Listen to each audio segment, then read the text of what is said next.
কিছু প্রশ্ন এসেছে। কে দিয়েছে? ফুল সহ প্রশ্ন আছে।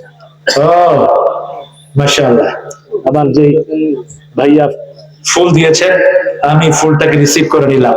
6টা আর 13 7টা পেয়েছেন তো গুণগুলো। আমাদের গ্রামের অধিকাংশ মসজিদে ফজরের নামাজের পর সূরা হাশরের শেষ 3 আয়াত ইমাম সাহেব মুসল্লিরা একসাথে পড়ে। এর সাথে পড়া কতটুকু সহিহ বা কতটুকু সুন্নাহ সম্মত, এটা কি ব্যক্তিগত আমল নাকি একত্রিত? শিক্ষার জন্য একত্রিত একটু মশক করানো যেতে পারে, কিন্তু এটাকে রেগুলারাইজ করবেন না। শিক্ষার জন্য মস্কের জন্য এটা হতে পারে, কিন্তু এটা যেন রেগুলারাইজ না হয়।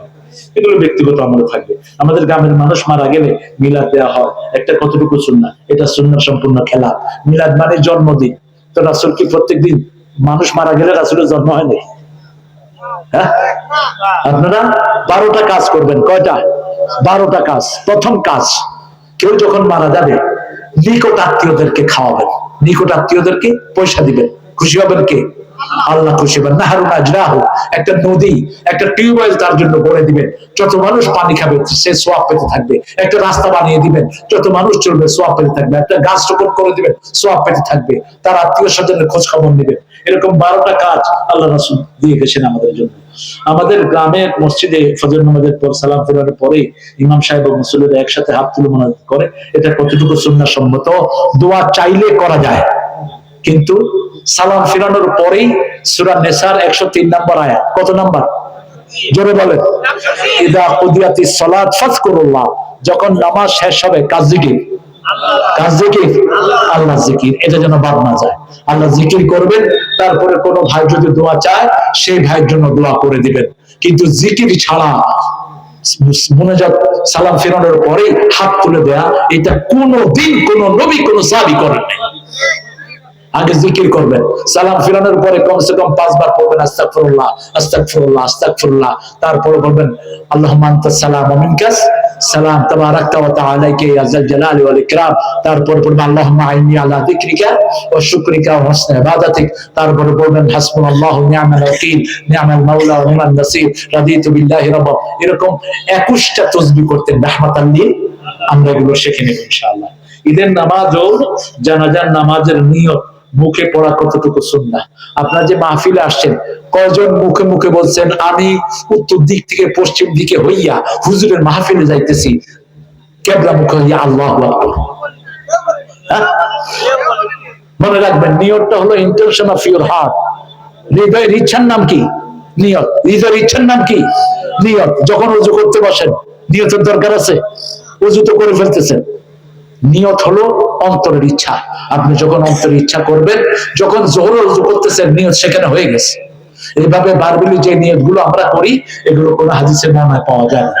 যে ব্যক্তি দানের ক্ষমতা রাখে সে ব্যক্তি কি বসে নামাজ পড়তে পারবে? না। এটা সূরা আল ইমরানের 192 নম্বর আয়াতে আল্লাহ বলেন আল্লাযীনা ইয়াযকুরুনাল্লাহা কিয়ামান ওয়া কুউদান ওয়া আলা জুনুবিহিম। কেউ দাঁড়িয়ে নামাজ জিকির করবে, অথবা বসে করবে, অথবা শুয়ে করবে। ওয়ায়াতাফাক্কারুনা ফি খালকিস সামাওয়াতি ওয়াল আরদ, চিন্তা করবে আল্লাহর এই সৃষ্টি, দুনিয়ার সৃষ্টি সম্পর্কে। আর বলবে মা খালাকতা হাযা বাতিলা, আল্লাহ এগুলো বেহুদা সৃষ্টি করেন নাই। সুবহানাকা ফাকিনা আযাবান নার, আমাদেরকে জাহান্নামের আগুন থেকে বাঁচিয়ে দেন। ঈদের নামাজ ও জানাজার নামাজের নিয়ত। আচ্ছা, যে ব্যক্তি দানের ক্ষমতা রাখে, এটা হয়ে গেছে, বাস হয়ে গেছে, আলহামদুলিল্লাহ। এই ফুলের ভিতরে কি প্রশ্ন দেখি? এই ফুলটা সুন্দর ফুল, যিনি দিয়েছেন আল্লাহ তাকে জান্নাতের ফুল দান করুন। হ্যাঁ, আমার ব্যক্তিগত প্রশ্ন ব্যক্তিগত ভাবে জানবেন। জি, আমার এক ভাই লিখেছে ডোনাল্ড ট্রাম্পের সাথে বসে আপনি কি খেয়েছিলেন? তুমি কি খেয়েছো ভাইয়া? হ্যাঁ, এটা আপনাদের আলেমদের উপর আপনাদের কিছুটা কিছু ভরসা থাকা উচিত। আমি এই জনপদে এখন আমার চেয়ে সিনিয়র কোনো ওয়াইজ নাই, কথাটা মাথায় ঢুকান। আপনাদের রবিউল বাশারকে চিনেন তো? চিনেন তো? মুহাদ্দিস হাফিজাহুল্লাহ, আমরা সমসাময়িক। আমার দীর্ঘ পরিক্রমা একজন নাই এখন, নাই। হামজা মিজান এগুলো আমার হাঁটুর বয়স। কার সাথে কি বলবেন একটু বুঝে শুনে বলবেন। কাউকে প্রশ্ন যদি এহানতের জন্য করেন, আজকে রাতে আপনার উপর গজব নাজিল হবে। আমার পার্সোনাল জিনিস, আমার পার্সোনাল জেনে নিয়ে, আমার বলয় কতটুকু আপনাদের কোনো আন্দাজ নাই। আমি খুব নিম্ন ফ্যামিলি থেকে আসিনি। আমার আব্বাকে এখানে অনেকে চিনেন, দীর্ঘ সময় তিনি পার্লামেন্ট মেম্বার ছিলেন। দাদাও খুব বড় মানুষ ছিলেন, ইসলামী আন্দোলনের জামাত ইসলামীর আমির ছিলেন 4 বছর আব্বা, 74 থেকে 78।